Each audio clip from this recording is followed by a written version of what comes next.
Okay, good morning, dear students. Today we are going to discuss an important topic of pollinations, that is ornithophily and chiropterophily. So we will going to start our topic.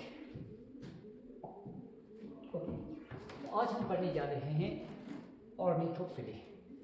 ये ऑर्निस Greek word से निकला था. ऑर्निस means bird. अब देखो ornithophily किसे कहते हैं, अच्छे से समझने की कोशिश करो. ग्रीक भाषा से निकला था ऑर्निस.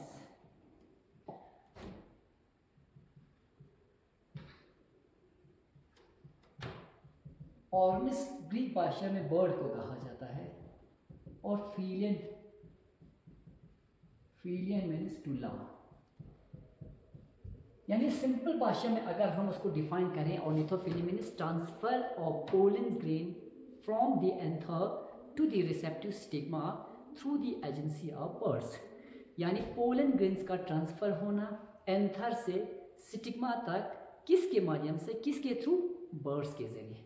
अगर एक प्लांट्स की एंथर से पोलन ग्रेन्स को बर्ड्स दूसरे प्लांट्स के फ्लावर की स्टिग्मा तक ले जाने में मदद करते हैं और बर्ड के जरिए वहां पहुंचते हैं, इस टाइप की पॉलिनेशंस को हम कहते हैं ऑर्निथोफिली. और उस प्लांट के फ्लावर्स को हम कहते हैं ऑर्निथोफिलस फ्लावर. अब इधर देखो, तो इसको हम डिफाइन करें तो कैसे करेंगे. ट्रांसफर ऑफ पोलन ग्रेन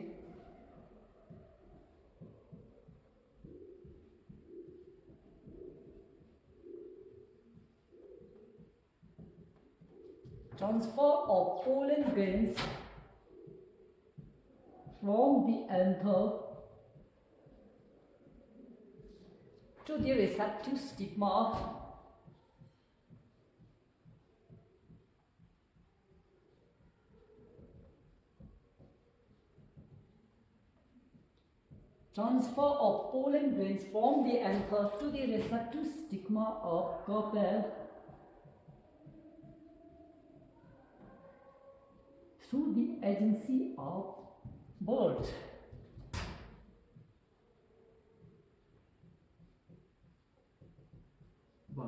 देखो, अगर पोलन ग्रेन्स एक फ्लावर के एंथर से दूसरे फ्लावर की स्टिग्मा तक ट्रांसफर हो रहे हैं, किसकी माध्यम से, बर्ड्स के जरिए, तो उस पॉलिनेशंस को हम कहते हैं ऑर्निथोफिली. यानी ornithophily, transfer of pollen grain from anther to the receptive stigma of carpel through the agency of bird is called ornithophily.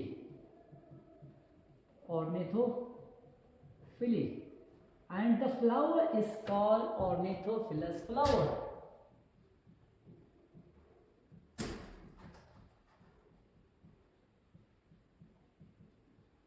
Ornithophilous flower.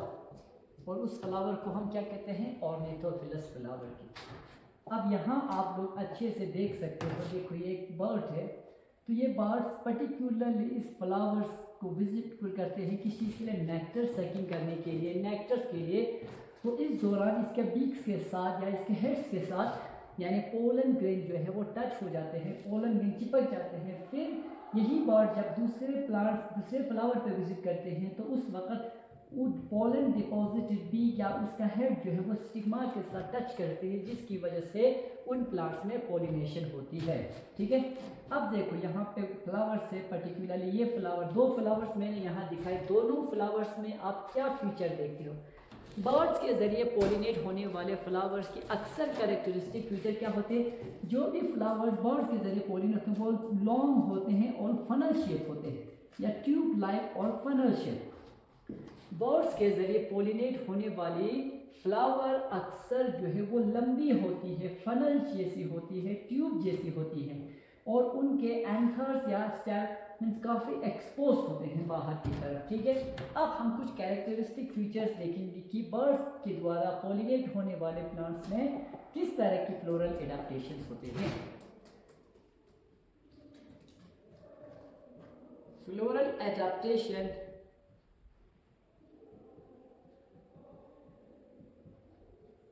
that facilitates ornithophily.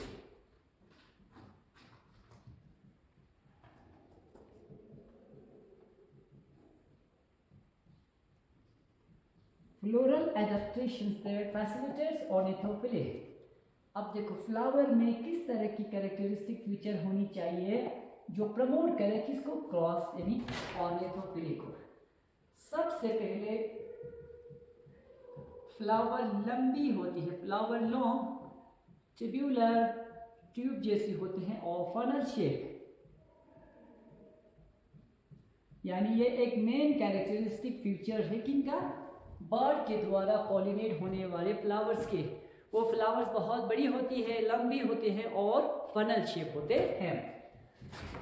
दूसरा इंपॉर्टेंट पॉइंट, ये फ्लावर हाईली कलर्ड होते हैं, brightly coloured, बहुत ज़्यादा colourful होते हैं। आप देख सकते हो violet, bright pink, red, orange, yellow, इस तरह के डिफरेंट ब्राइटली कलर्स होते हैं। Brightly coloured and produce nectar,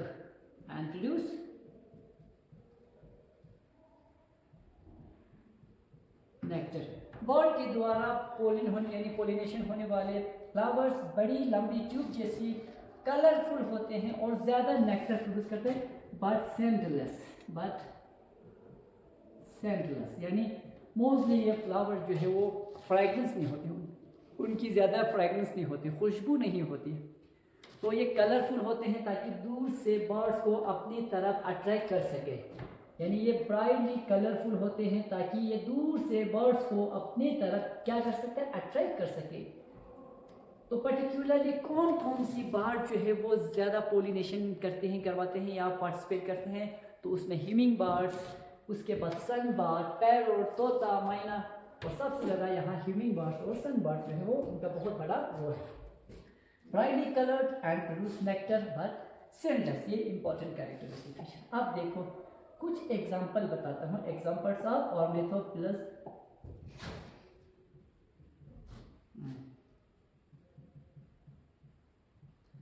examples कुछ बर्ड्स के, जैसे कि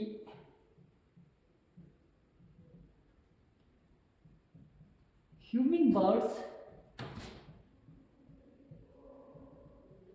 sunbirds, parrot, myna, bulbul, etc. participate in pollinations, perform pollination। तो एग्जाम्पल की अगर हम बात करें तो मोस्टली ह्यूमिंग बर्ड, सन बर्ड, बुलबुल, तोता, मैना, ये कुछ बर्ड्स हैं जो मेनली पॉलिनेशन करवाने में मदद करते हैं। उसके बाद देखो कुछ प्लांट्स के एग्जाम्पल जिनमें यानी बर्ड के द्वारा पॉलिनेशन होती है। तो ornithophilous plant, example of ornithophilous, example of ornithophilous plants.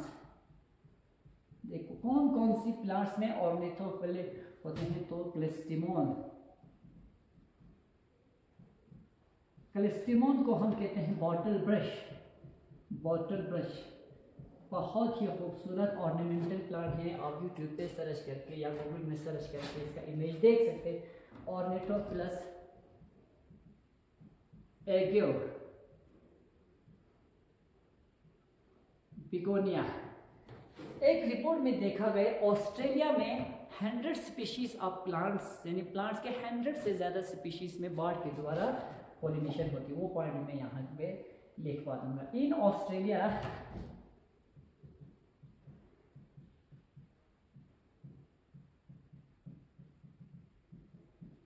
100 species of plant are pollinated by birds.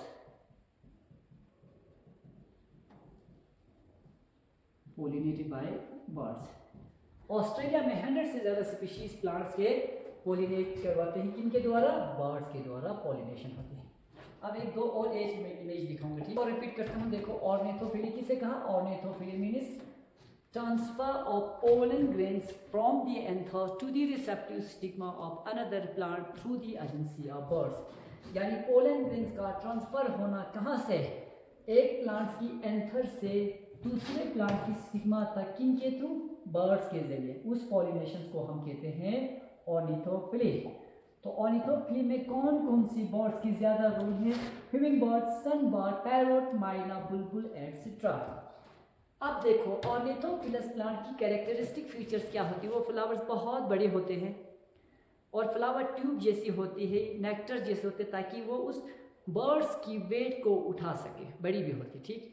और फनल शेप इसलिए होते ताकि उनके बीक से फ्लोरल पार्ट डैमेज ना हो जाए, और वो अबंडेंट अमाउंट में जो है वो क्या प्रोड्यूस करते हैं, अबंडेंट अमाउंट में नेक्टर प्रोड्यूस करते हैं। और ये बर्ड्स पर्टिकुलरली वो नेक्टर सक करने के लिए इन फ्लावर्स पे विजिट करते हैं, उन दौरान सारे पोलन ग्रेन उनकी पीक्स यानी बीक्स के साथ टच में आते हैं, तो जिसकी वजह से जब वो दूसरे फ्लावर पे विजिट करते हैं वो पोलन ग्रेन उस वक्त जाके स्टिग्मा के ऊपर डस्ट होते हैं, जिसकी वजह से इन प्लांट्स में पॉलिनेशन होते हैं।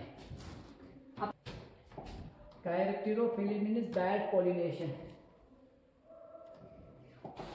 अब देखो कुछ ऐसे प्लांट्स हैं जिनमें पॉलिनेशन किनके द्वारा होते हैं, बैट्स के द्वारा, चमगादड़ के द्वारा। बैट क्या है, एक मैमल है, नॉक्टर्नल है।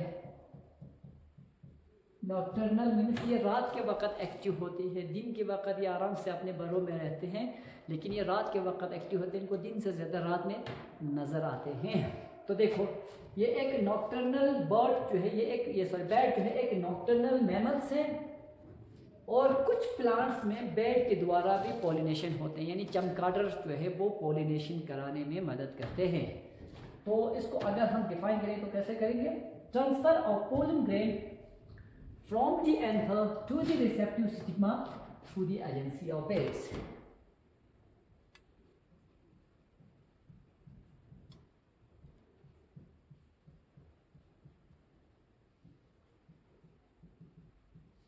Transfer of pollen grains from the anther to the receptive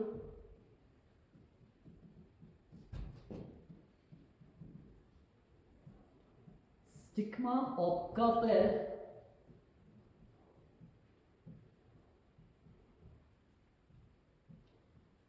through the agency of bat, यानी पोलन ग्रेन का ट्रांसफर होना एंथर से रिसेप्टिव स्टिग्मा तक किसके माध्यम से, बैट के द्वारा, इज नोन एज कैरेक्टरोफिली।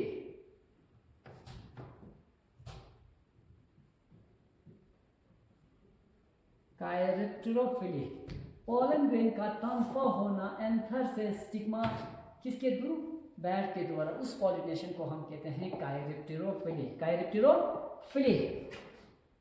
अब इधर देखो, यानी बैट के द्वारा पॉलिनेशन होने वाले फ्लावर की कैरेक्टरिस्टिक फीचर कैसी होती है, फ्लोरल एडाप्टेशन for कैरेक्टरोफिली।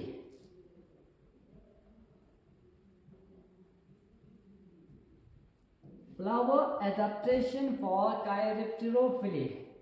कैरेक्टरोफिली के लिए फ्लावर की एडेप्टेशन कैसी होती है, सबसे पहला देखो ये फ्लावर कलरफुल तो नहीं होती, क्योंकि बैट जो है वो नॉक्टर्नल है, तो रात को फ्लावर की कलर तो नज़र नहीं आएगी, चाहे वो ब्राइटली रेड हो, येलो हो, वायलेट हो, तो रात के अंधेरे में तो वो कलर नज़र नहीं आते, इसलिए कलर के साथ कोई वाबस्ता नहीं है। तो ये फ्लावर ज़्यादा एनर्जी कलर प्रोड्यूस करने से बजाय क्या किस चीज़ में लगाते हैं, वो सेंट बनाते हैं, ज़्यादातर फ्रेग्रेंस होते हैं।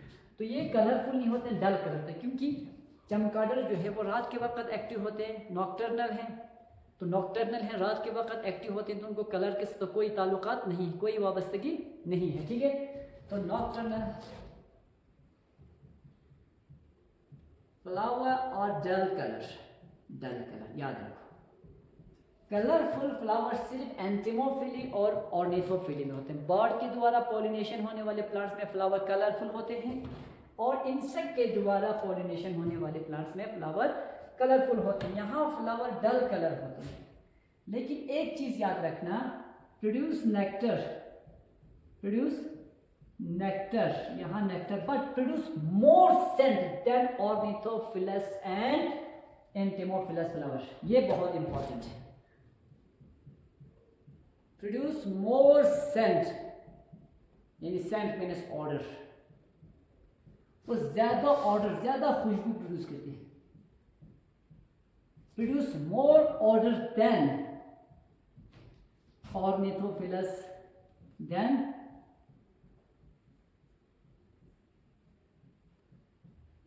ornithophilus and anemophilus flower। ये बहुत इंपॉर्टेंट कैरेक्टरिस्टिक फीचर है कायरेप्टेरोफिली का। देखो ये फ्लावर ज्यादा प्रोड्यूस करते हैं सेंट, ताकि रिपोर्ट किया है साइंटिस्ट ने, कुछ ऐसे बैट्स की स्पीशीज है जो 3 किलोमीटर से उस फ्लावर की फ्रेग्रेंस को सूंघ सकते हैं। यानी there are few species of bat which can detect the smell of a flower from 3 kilometers। तो 3 किलोमीटर की डिस्टेंस से वो उस फ्लावर की फ्रेग्रेंस को सूंघ सकते हैं, जिसकी वजह उस फ्रेग्रेंस की डायरेक्शन में वो विजिट करके इस फ्लावर तक पहुंचते हैं।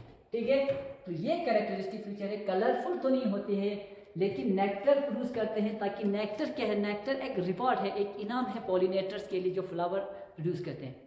Nectar is a reward for the pollinator. So these pollinators, for gaining, for achieving the reward in the form of nectar, they often visit to the flower and cause pollination. So यानी इन flowers में colour तो नहीं होते हैं, लेकिन ज़्यादा nectar produce करते हैं, ज़्यादा ऑर्डरस होते हैं देन ऑर्निथोफिलस और entomophilous flower.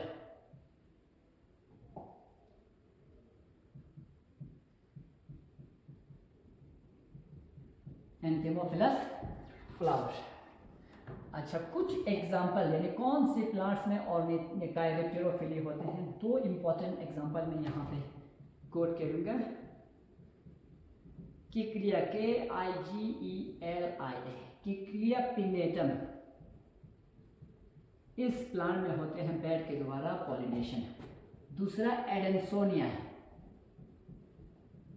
So these are the 2 species of plant in which pollination occurs through bat। यहाँ पर पॉलिनेशन किसके द्वारा होता है, बैट के द्वारा। ठीक है, अब उसके बाद जूफिली के बारे में थोड़ा और डिस्कस करते हैं। ठीक है, तो कायरेप्टेरोफिली में पोलन ग्रेन ट्रांसफर होते हैं एंथर से receptive stigma through the agency of bat. तो बैट के द्वारा पॉलिनेशन होने वाले फ्लावर्स की कैरेक्टरिस्टिक फीचर कैसे, फ्लावर डल कलर होते हैं, फ्लावर प्रोड्यूस करते हैं नेक्टर और सेंट, यानी सेंट मीन्स ऑर्डर। तो सेंट जो है सबसे ज़्यादा किन फ्लावर में होते हैं, बैट के द्वारा पॉलिनेशन होने वाले फ्लावर्स में। ठीक है, उसके बाद इनके अलावा कुछ प्लांट्स में डिफरेंट टाइप्स के एनिमल रोडेंट जैसे कि लिजर्ड्स के थ्रू, जैसे कि स्नेक्स के थ्रू, बहुत सारे और ऑर्गेनिजम्स के थ्रू भी पॉलिनेशन होते हैं, जिनको हम डिटेल में नहीं, बस थोड़ा थोड़ा हिंट देते जाएंगे ताकि आपको हर चीज़ क्लियर हो जाए। ठीक है,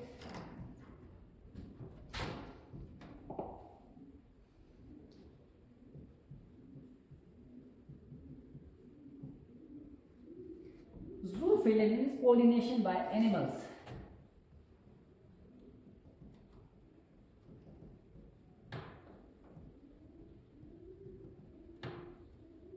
एनिमल्स के जरिए, एनिमल्स के द्वारा पॉलिनेशन होना, उसे हम कहते हैं जूफिली। देखो जूफिली में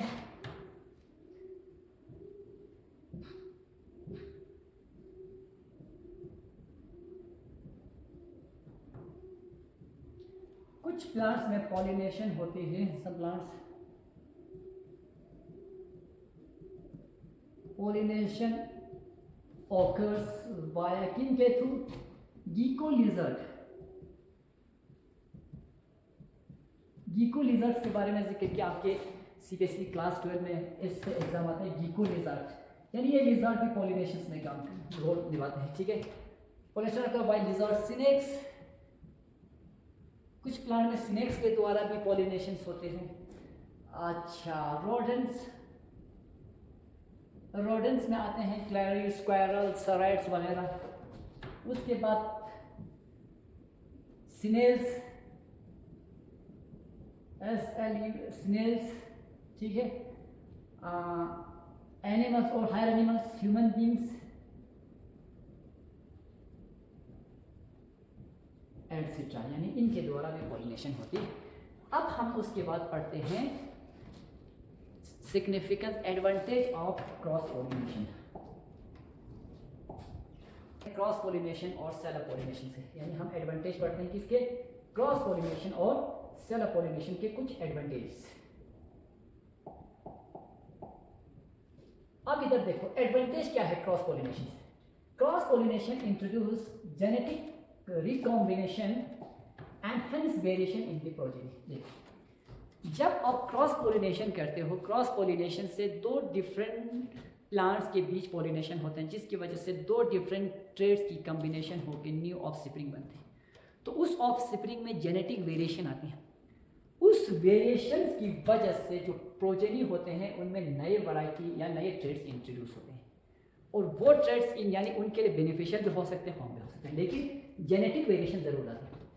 cross pollination increase adaptability in the offspring toward change in environment. देखो with the course of evolution, जैसे जैसे यानी क्रॉस पॉलिनेशन होंगे उससे नए जीन्स पॉपुलेशन या जीन पूल में इंट्रोड्यूस होगा, और वो जीन प्रीवियस जीन से या एलील से ज़्यादा कॉम्पिटेंट होंगे, एग्जिस्टिंग इन्वायरमेंट में वो बेटर सर्वाइव कर सकते हैं, बेटर अडाप्ट कर सकते हैं। आज की जो हम मॉडर्न ह्यूमंस बींग्स हैं, हमें with the course of duration of time evolution होके हम बने हैं आज के इंसान। तो हमारे एंसेस्टर्स में कुछ ऐसे एलील्स में एक पॉजिटिव चेंजेस आए, जेनेटिक चेंज, वो जेनेटिक चेंज म्यूटेशंस जो है वो उसके लिए बहुत फ़ायदेमंद हुआ, नए एग्जिस्टिंग इन्वायरमेंट में सर्वाइव करने के लिए उनको मदद मिले। It make organism better fitted struggle for existence, यानी देखो तीसरा फायदा, यानी जब नए प्लांट्स में नए जीन इंट्रोड्यूस होते हैं वो उस नए इन्वायरमेंट में बेटर तरीके से एग्जिस्ट कर पाते हैं। The plant produce through cross pollination more resistant to disease, cross pollination से resistant disease resistant plant produce होते हैं। तो बाकी तो छोटे मोटे हैं, ये सब मैंने ड्यूरिंग द लेक्चर आपको पढ़ाया भी है। अब डिसएडवांटेज क्या है, हाईली वेस्टफुल, यानी ये ज़्यादा कॉस्टली है, वेस्टफुल है, क्योंकि बहुत सारा एनर्जी प्लांट्स को ज़्यादा तादाद में एनर्जी एक्स्ट्रा एडाप्टेशन में सर्व करना पड़ता है, जैसे कि लार्ज शॉवी पेटल बनाने के लिए, नेक्टर प्रोड्यूस करने के लिए, सेंट प्रोड्यूस करने के लिए, ताकि पॉलिनेटर्स को अट्रैक्ट करने के लिए इन चीज़ों में प्लांट्स की ज़्यादा एनर्जी वेस्ट होती है। दूसरा, ज़्यादा क्वांटिटी में पोलन प्रोड्यूस करना पड़ते हैं इनको, ये भी एक इसका डिसएडवांटेज है, ठीक है। यानी एसेसरी और ये भी बड़ा, तो सम अंडरस्टूड, ठीक है। The factor of change is always involve in cross pollination, it is less economical, यानी इसके इतने फायदा नहीं है, ठीक है। तो ये कुछ उसके बाद हम सेल्फ पॉलिनेशन और क्रॉस पॉलिनेशन को क्या करते हैं, कंपैरेटिव स्टडी करते हैं। कंपैरेटिव स्टडी करेंगे हम सेल्फ पॉलिनेशन और क्रॉस पॉलिनेशन को। अब देखो सेल्फ पॉलिनेशन और क्रॉस पॉलिनेशन को हम करते हैं कंपैरेटिव स्टडी। सेल्फ पॉलिनेशन किन के बीच में होते हैं, सेल्फ पॉलिनेशन होते हैं सेम प्लांट या सेम फ्लावर, सेम प्लांट और सेम फ्लावर के बीच। यहाँ पॉलिनेशन होते हैं डिफरेंट फ्लावर के बीच, किन के बीच, डिफरेंट फ्लावर, डिफरेंट प्लांट के डिफरेंट फ्लावर के बीच। Self pollination same flower same plant, cross pollination different flower different plant. Pollination usually occur before blooming, यानी फ्लावर ओपन होने से पहले ही पॉलिनेशन हो जाते हैं, लेकिन यहाँ पॉलिनेशन होते हैं जब फ्लावर फुली ओपन होते हैं, ठीक है। Does not need to presence of other plant of same species nearby, वहाँ उसको अपना स्पीशीज नज़दीक होने की ज़रूरत ही है, क्योंकि दोनों मेल और फीमेल फ्लावर एक ही प्लांट के अंदर प्रेजेंट होते हैं। तो इस वजह से उनको दो डिफरेंट टाइप के प्लांट की जरूरत नहीं, एक ही प्लांट के अंदर भी पॉलिनेशन होते हैं। लेकिन क्रॉस पॉलिनेशन करने के लिए दो डिफरेंट टाइप्स के पोलन प्लांट्स या फ्लावर प्रेजेंट होना जरूरी है। डिपेंडेंट ऑन पॉलिनेटिंग, यहाँ पॉलिनेटिंग एजेंट्स के ऊपर बहुत कम निर्भर रहते हैं, यहाँ पूरी तरह से वो पॉलिनेटिंग एजेंट्स के ऊपर निर्भर रहते हैं, इन्हिसार रहते हैं, ठीक है। उसके बाद purity of species is preserve, यहाँ पे गैमीट्स यानी एलीज को प्रिजर्व किया था, प्योरिटी मेंटेन किया था, क्योंकि सेम प्लांट है, सेम एलील होंगे, सेम ट्रेड होंगे, ऑफस्प्रिंग भी सेम होंगे। यहाँ पे डिफरेंट प्लांट्स हैं तो पॉसिबिलिटी यहाँ जेनेटिक वेरिएशन आ सकते हैं। So this is the overall completion of the lecture pollination. यहाँ पे इस टॉपिक के साथ पॉलिनेशन की चैप्टर पूरी तरह से ख़त्म हो जाते हैं। अब मैं फिर से एक बार सेल्फ पॉलिनेशन और क्रॉस पॉलिनेशन को एक्सप्लेन करूँगी, क्योंकि ये सारे का सारा मैंने during the course of lecture अच्छे से पढ़ाया है, जहाँ जहाँ ज़रूरत वहाँ पे इनको अच्छे से एक्सप्लेन किया है। तो देखो सेल्फ पॉलिनेशन किसे कहते हैं? सेल्फ पॉलिनेशन में पोलन ग्रेन ट्रांसफर होते हैं सेम प्लांट से सेम प्लांट, एक ही प्लांट होते हैं। क्रॉस पॉलिनेशन डिफरेंट प्लांट्स के बीच होती है। सेम यानी सेल्फ पॉलिनेशन के लिए ज़रूरी क्या है? सेल्फ पॉलिनेशन के लिए ज़रूरी है या तो फ्लावर बाइसेक्चुअल होनी चाहिए या फ्लावर मोनोशियस होनी चाहिए। मोनोशियस में अगर बाइसेक्चुअल नहीं है तो एक प्लांट के ऊपर दोनों टाइप के फ्लावर खिलनी चाहिए, मेल भी और फीमेल भी। अब देखो यानी क्रॉस पॉलिनेशन के लिए डिफरेंट प्लांट्स होने चाहिए और प्लांट का कंडीशन होनी चाहिए क्या? प्लांट का कंडीशन होना चाहिए डायोशियस या तो सेपरेट, मेल फ्लावर किसी मेल प्लांट के ऊपर खिलते हो, फीमेल फ्लावर फीमेल प्लांट्स के ऊपर। दूसरा इंपॉर्टेंट बीच सेल्फ पॉलिनेशन के लिए ज़्यादा पॉलिनेटर्स की ज़रूरत नहीं पड़ती। क्लेस्टोगेमी में पॉलिनेटर की जरूरत नहीं पड़ती, होमोगेमी में पॉलिनेटर की जरूरत नहीं पड़ती। अच्छा, उसके बाद बर्ड पॉलिनेशन में पॉलिनेटर, गैटिनोगेमी थोड़ी बहुत निर्भर रहती है पॉलिनेटर्स के ऊपर, लेकिन क्रॉस पॉलिनेशन होली कंप्लीटली यानी वो डिपेंड रहते हैं किसके ऊपर? पॉलिनेटर्स के ऊपर डिपेंड रहते हैं, इन्हिसार रहते हैं, जिसको हम कहते हैं हिंदी में निर्भर रहते हैं। ठीक है, उसके बाद सेल्फ पॉलिनेशन से कोई नई वैरायटी डेवलप नहीं होती, लेकिन क्रॉस पॉलिनेशन से नया वैरायटी डेवलप होते हैं। तीसरा इंपॉर्टेंट पॉइंट। ठीक, अब उसके बाद हम और एक इंपॉर्टेंट टॉपिक पढ़ते हैं, आउटब्रीडिंग डिवाइसेस। Outbreeding devices